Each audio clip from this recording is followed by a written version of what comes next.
Welcome back to the channel and welcome back to the Freshman 15 College Football Podcast from the LP Cruz and Tyler Moore talking college football in about 15 minutes. And we had a surprising turn of events last week with Ohio State and Oregon, and Colorado does what Colorado does.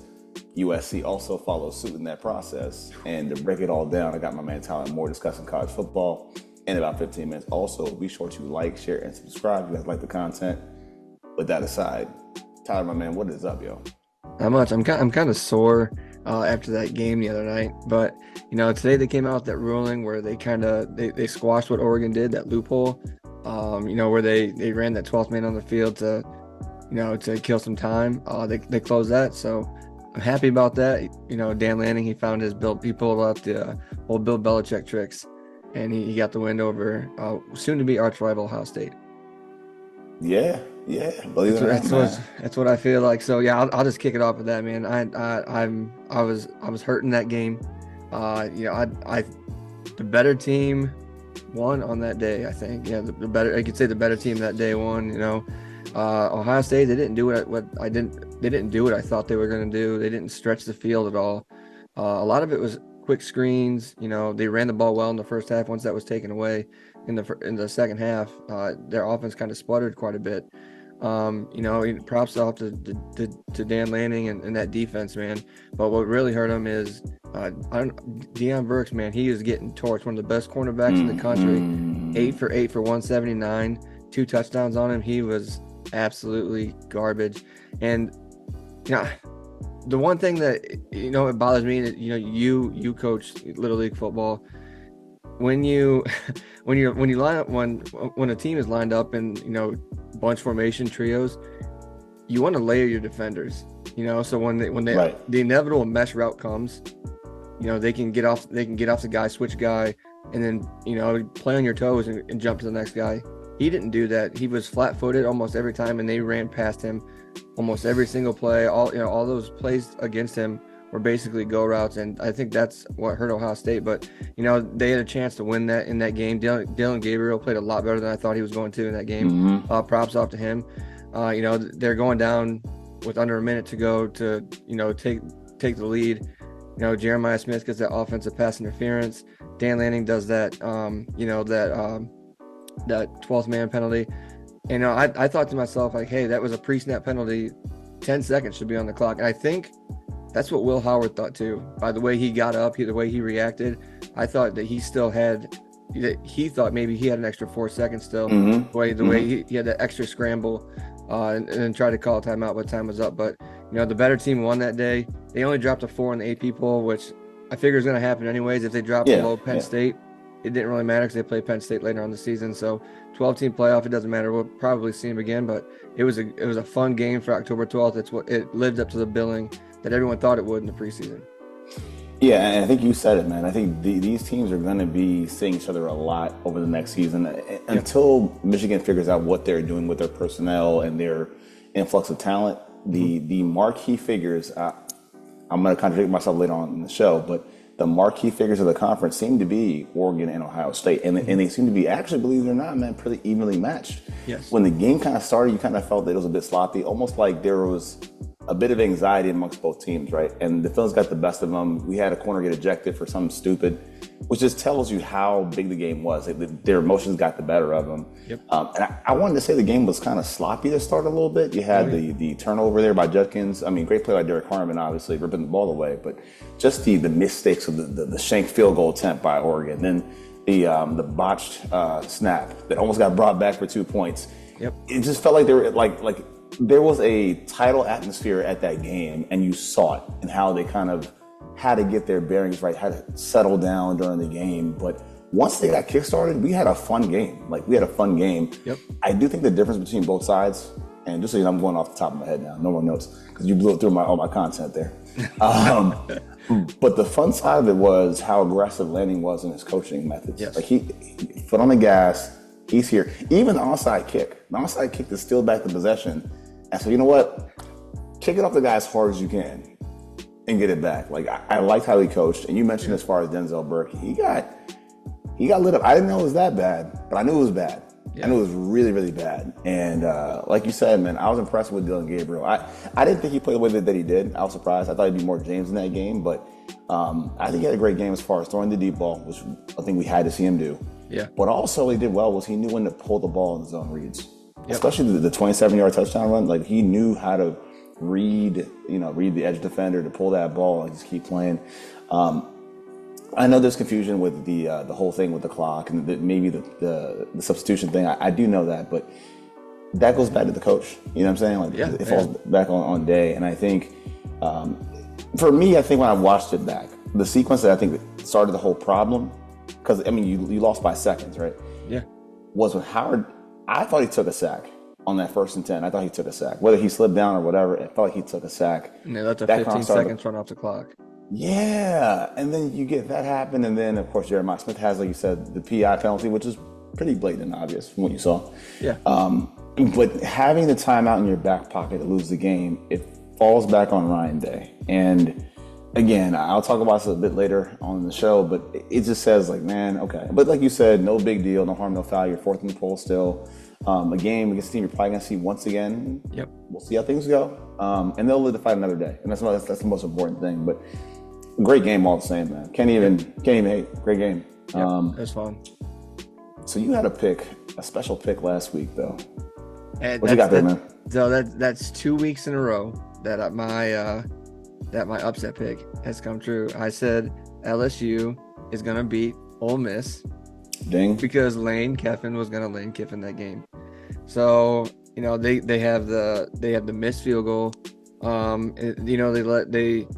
LSU played excellent defense in the second half. I think what's his name, Whit Weekly had 18 solo tackles that game for LSU's defense.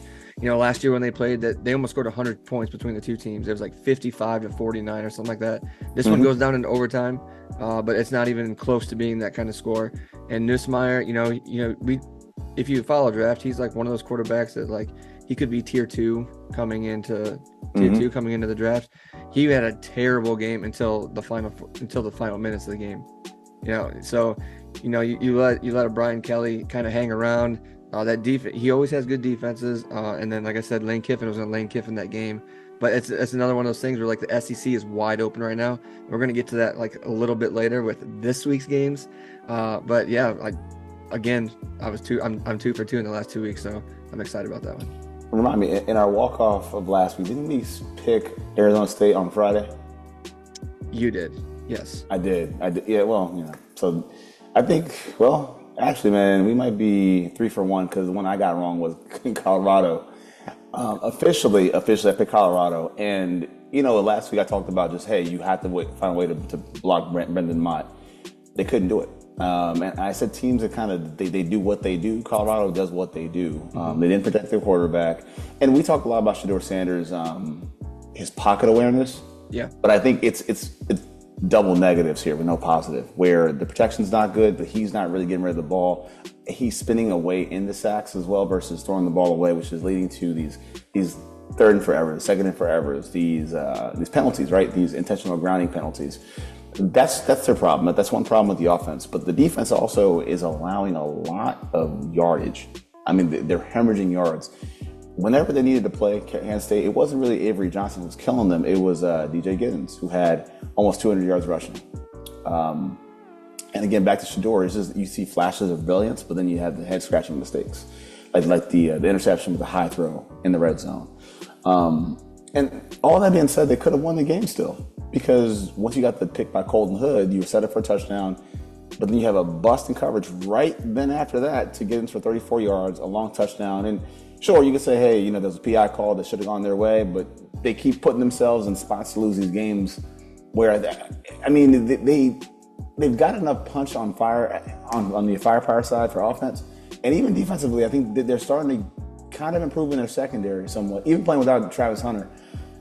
Again, I just think they do what they do. They're going to live and die by Shedeur Sanders. They're going to live and die by defense that gives up, mistakes at the worst possible time. And for so much pro coaching you have, like experience, as far as pro talent that's coaching the team, they're still very, very undisciplined, and that does start from the top. Yep. So they do what they do once again. Now, interesting take here, because I kind of want to take this one, but I want you to go with yours first. From last week, you also had your upset pick as well. So kind of run that by me again. So I might have missed that part. Yeah, so my upset pick, that was LSU over Ole Miss. That was my upset pick. Gotcha. So, yep. So if we're gonna lead into like this, who hurt and helped themselves this past week? Shoot it. So I'm gonna go with hurt. I always do hurt themselves, but I think it's excluding Oregon right now. It's the teams that came into the Big Ten. Okay. Oregon, they're constructed. As you've seen, they went up against Ohio State, toe to toe. But then you have, I know the Huskies, they're in rebuild mode, but to get absolutely annihilated by an anemic Iowa offense, 44-17, that's not a good look. And that's because Iowa plays defense, dude. Iowa plays hella defense. And we seen it last year too in the championship game. Whether you say Michigan cheated or not, they took it to Washington. Right. They beat the crap out of Penix. Then you have USC. They're built for. It's almost like they're built for air raid offense. That's what they played. That's what I would say. The Pac-12 played air raid offenses last year. Yeah, they had good defenders and stuff, but it's more of like your Big 12 kind of games. That's what you get. That's what you got out of the Pac-12. Right. So you come into these games, and they had a close game against Michigan, which they squeaked by. The Wisconsin game, the Minnesota game, and then you play against Penn State. You can blame, you can say the refs this, refs that, all that kind of stuff. Yes, reffing is bad in every single game, no matter what you do. Every conference. Every conference. But to beat up on Penn State, who was anemic on offense in that first half, you go into the second half, and you let a tight end that I didn't even know his name until this game, go 17 receptions for 230 yards. And I mean, he threw 2 passes, he ran some routes. He ran some balls, and he caught 17 passes. Tyler Warren, he's still open somewhere in Southern California at the Rose Bowl, but you didn't adjust. Like you say, he's their only guy. Why is he not covered? You gave up. They pulled out almost every trick play that you could think of in that game. The one that he scored on when he snaps the ball, that's a flag football play. It's ridiculous. But that's the thing. It's like there's a styles clash, and I think they even said it during that broadcast. Like, like Penn State, Iowa, those guys play Minnesota good defenses. You play good hard nosed, like, I don't want to say like real football, but it's football. Like we play on both sides of the ball. That's why the Big Ten and SEC put out the most NFL ready players year in and year out, because here they are. They've done it on high level, both sides of the ball all the time. And I'm not saying that those Pac-12 teams that came over don't do that, because some of them are very good, but it's that fact that they're gonna have to do this year in and year out, but they haven't recruited for it yet, and they're not built for it yet. Because when we could see, USC lose a couple more games here. So, pretty much we got a lot of the same points, a lot of the same teams, a lot of the same things to circle on our board here. And I wanted to go with help too, but we're kind of in, and I want to say this part at the end because I've really been thinking about it, but we're at a certain point where you look at these teams coming into these conferences and you're saying, well, who's helping themselves out? Who's doing the right things to be successful? It's not the teams we expected. Correct. You know what I'm saying? And I want to say, we can bash on Ohio State for losing against Oregon and just the coaching miscues and stuff like that. And to a degree, yes, because they're expected to be better. You have the imports, right? You have the Judkins, you have the Howard, you have the star freshman receiver. And I'm always going to look at Day. Plus, you know how you and I get down. We have a pretty tight relationship. So I wasn't trying to see it from your side of how it appeals to Ryan Day. But throughout everything, and his pressures to win right now and not being able to deliver, he still can live to fight another day this season. And I do think that there's a lot of pressure with what he has. Like, hey, if you don't deliver tangible success, you're on the hot spot. But he can live to fight another day. Who cannot live to fight on another day is USC. And it's funny because they did everything right in the first half. You had Penn State where you wanted them. Mm-hmm. You had the momentum. You're up by 14. You had Allard confused. the biggest thing they did that I never thought they would do, they stopped Keyshawn Allen and Singleton. Yeah. I mean, they had three yards to carry. Amongst those two guys, and we've talked about so many times on the show how talented that backfield is, how good they are. And to stop that Penn State running game, it's not easy. It takes physical football. It takes a brand of ball that I didn't think they had in them, but they were doing it. And now it's telling me that's not really a system issue. It's a systemic issue as far as the coaching staff and being able to close these games. Yep. That's the problem. And it's been the problem for now, 3 years now? Yeah. Around season 3, and it's been consistent now. Mm-hmm. So that's the biggest issue. Not covering a tight end to go off for 200 yards is inexcusable. But then not only that, is that, you had the lead under 4 minutes left in regulation. You give the touchdown. Okay, whatever. You get the ball back to maybe win the game at the end, you throw a pick. Then you go into overtime and you have negative yards in overtime, miss the field goal, and then they walk off with a field goal to beat you at home at the Coliseum. And I'm like, they're the biggest loser this week. Forget being correct for a second. They're the biggest loser this week because whatever chances you had to maybe salvage your season, maybe change people's minds, maybe say, okay, I could be 12 in the CFP. With 3 one-score losses in your conference, that stuff sailed right through the uprights at the closing whistle, like right then and there.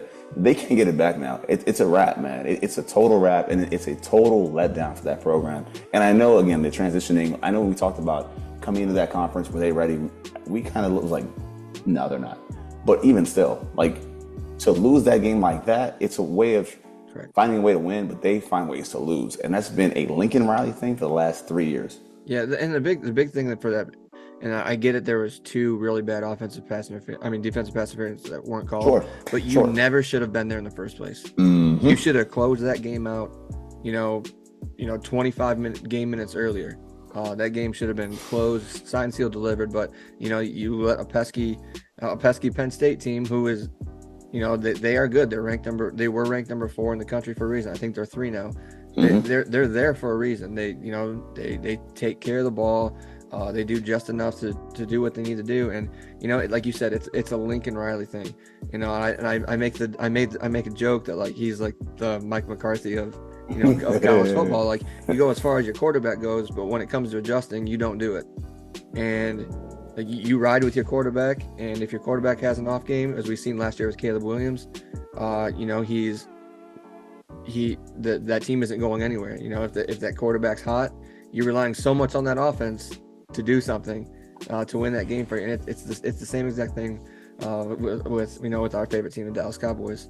And it's a systemic issue. It's not.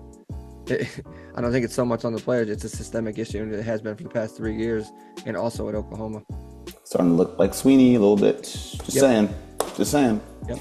Now, so I want you to take the lead on the Saturday spotlight, because I'm going to tell you right now, I'm going way left with my Saturday spotlight. I actually think I know where you're going with the Saturday spotlight, but it's all right. I'm not actually. I don't have one that I really want to watch, but it's we have the 2 big ones, the 2 SEC big games here. So is Texas really back here? This is the game we're going to find out. Right. This is their game. If they come in here and take care of business, they're for all intents and purposes, they're going to be the favorite to win. The college football playoffs after this game. This is the big game. But another one that's kind of intriguing is the Tennessee-Alabama game. Both of those teams have played very close the past couple of weeks, and they both pulled out by the skin of their teeth. Alabama's not looking like what they had before. We knew that with Kalen DeBoer coming in and with that Vandy loss. Right. I mean, but to almost lose to South Carolina is kind of ridiculous. But in the same sense, like, you said you didn't believe in Tennessee. But that's an interesting one, because Milroe's kind of fallen off a little bit from those highs in the first couple of weeks. So it's kind of I want to see how Kalen DeBoer gets those guys to bounce back. So those are the 2 games I really watched. I don't think they're on at the same time, but those are the 2 fun ones. But I think the one that you're gonna spotlight is in the Big Ten at noon. It is. Yeah, I knew it. It is. I probably said way too much, and that's totally fine. But you put on my radar a couple weeks ago, And I'll kind of build it up for the people watching and listening. So here's the whole thing. To your point about these SEC games, right? They're litmus tests. A lot of them are litmus tests for certain teams. And the reason for that is because even if you lose this week, I don't think Tennessee loses much by losing. Like they're not gonna fall to ashes if they lose this week against a quality opponent. Same thing goes for Texas or even Georgia. Right. It's almost like, okay, you lose, ball top, we'll get them back later. And the whole thing is, most people will say, hey, you got to watch Texas and Georgia, which a lot of us are going to do that. But Texas, they kind of coasted through their schedule. Georgia, they have one loss, which is, I think, the game of the year. So I can't hate on them for that. But I think even now what we have to do as fans of college football is, with all that's changing, with all the conferences changing and because we're not in a normal spot. We're really not in a place where we've been at before in college football, in my opinion, as far as the teams that are bad. USC, Florida State, like we're in a whole different new landscape thanks to this change in these now 4 super conferences or whatever. Look at how many unbeatens we have in the conference. And this is why this game is the one I want to watch, because you have, I believe, 10 unbeaten teams. 2 of them are armed forces of all things, right? And they're ranked. In the top 25, you have 10 unbeaten teams. Now, here's the thing. The one team that I want to see, and again, this is litmus test weekend, is going to be Indiana and Nebraska. If that was a game you had, okay, perfect. Just because I'm not really looking at anything more so than what are you really? Because with the expanded CFP, we as analysts or we as fans have to see more about what these teams are actually built on, what they're actually like. And Cignetti coming over from James Madison, who you talked about a couple weeks ago, he's brought this swagger, this attitude, but not only that, he has a defense behind him to go with it. And when I watched him, I'm like, okay, you guys have it backed up. You guys have 19 sacks, which I think leads the conference, if I'm not mistaken. And then you also have the quarterback, Curtis Rourke, who's doing just enough to get things done. They, I think, are 12th in the country as far as red zone efficiency. So when they get down there, they're getting points. So they're stopping your passing game. They're making sacks from the quarterback. They're scoring the ball in the red zone. They're playing the best style of complementary football. My only question now is, how do you do it against a quality quarterback? And this isn't the best we're going to see. It's not, because we have a lot more space to go and time to go. But Dylan Raiola is easily the best quarterback they've seen all season. So how you stop him, how you adjust to his style of play, keeping him in the pocket, not letting him do, he's going to want me to say this, but do Mahomes things. Or he's going to deny me saying that, but he's going to do Mahomes things. How do you stop him from doing that with that back-breaking play is, I guess, for me, the real curiosity.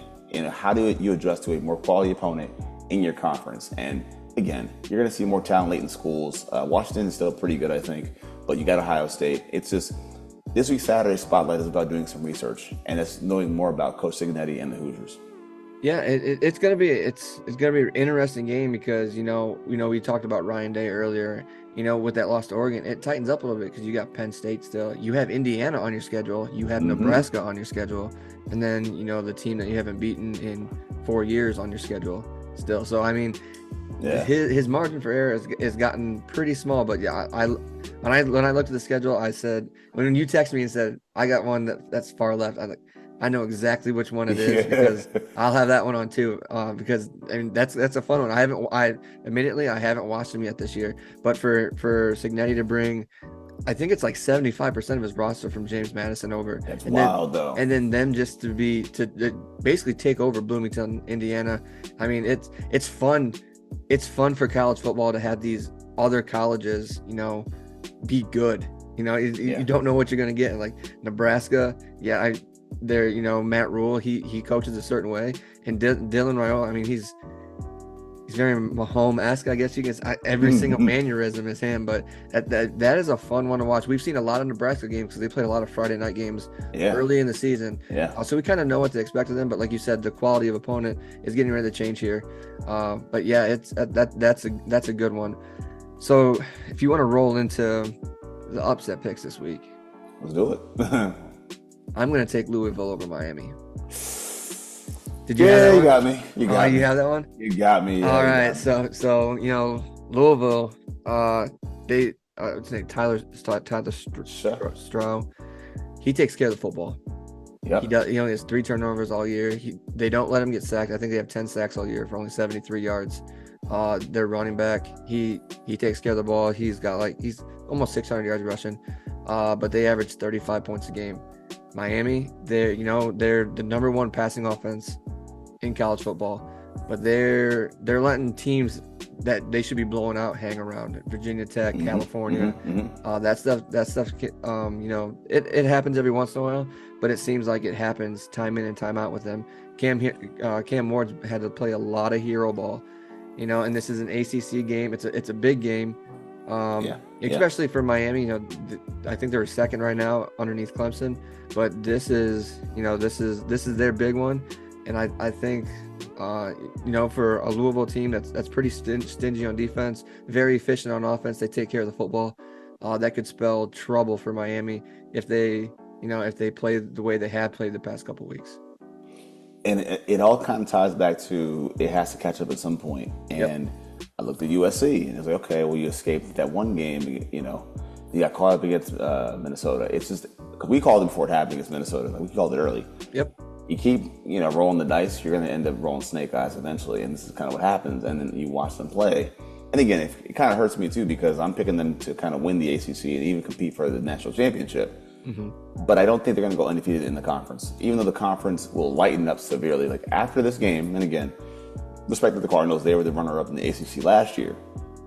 But after this game, it's downhill for Miami. You have Florida State, Duke, Georgia Tech, Wake Forest, Syracuse. No one there really scares you except this particular game on the road against a pretty good team. And I think I'm looking like, where's the funnel here? You said it already with Cam Ward having to do it all by himself for the most part. The thing is for Damian Martinez is that, I love the guy when he transferred from Oregon State. Yep. But he's not really the number one guy like that. He's not really taking over the backfield. I mean, yes, the volume numbers look good. Like, he has good stats in volume, yes. But he's not efficient as the backups. The freshman backups are actually more efficient than he is on the ground.